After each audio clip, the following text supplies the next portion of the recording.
Day 1 ang pag-create ko ng sarili kong personal brand. Mahaba-abang araw ito kaya samahan nyo ako. Monday at kakatapos ko ng maligo kaya naman sinusot ko na tong uniform ko. Para pag pumasok ako sa school, hindi ako amoy panis. Inaabot ng 30 minutes bago ako makapunta sa school pero pag nakakommute, inaabot ng 1 oras. Jacket para kahit papaano maproteksyonan ng ating balat sa sobrang init. Maingay kasi may dumaan na tricycle, hayaan nyo na yun. Susutin na natin yung dull shoes, black shoes para naman makalis na tayo. So tara na, mag-start na tayong magbiyahe. Sinuot ko na pala tong helmet na nutshell para kahit papaano pag may pulis hindi tayo mahuli. After ng mahabang minutes, andito na ako, malapit ako sa school. Pagkapasok ko, sinalubong pala ako dyan ng mga babait na guard. Nagpark na nga pala ako dito at lagyan muna natin to sa gitli. Tanggal ang jacket, tanggal ang helmet, nagsuklay ng konti. Pinunasan ko pala yung black shoes ko para malis naman yung alikabok at ito na nga yung napansin ko. Gutom na pala to at kumakain na siya ng lupa. Walking, ito na. This is a moment of truth. Madami pala dito magaganap sa araw na to. May roleplay at iba pa.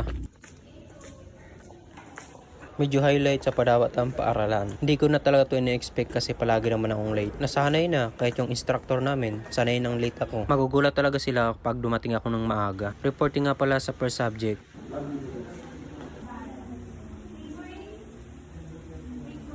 Ang daming problema, buti meron ako nito. So, dito na tayo sa roleplay.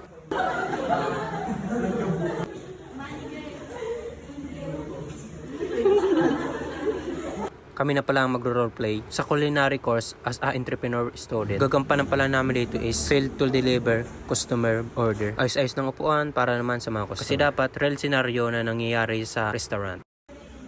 The customer arrived. Lalapitan sila ng staff. Okay, binigyan na yung menu. May tamang relaxing na habang nanonood at tumatawa.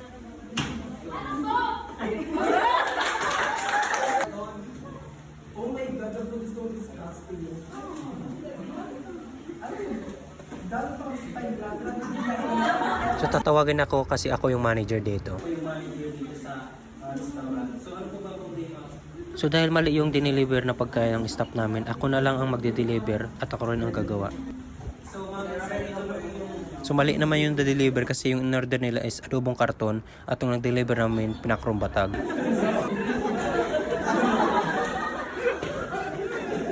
Adobong karton.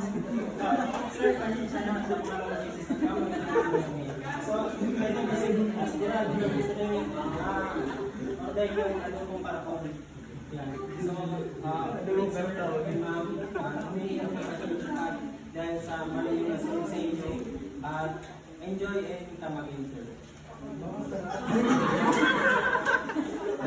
Marami pang nangyari sa araw na yon at hanggang dito na lang, paalam.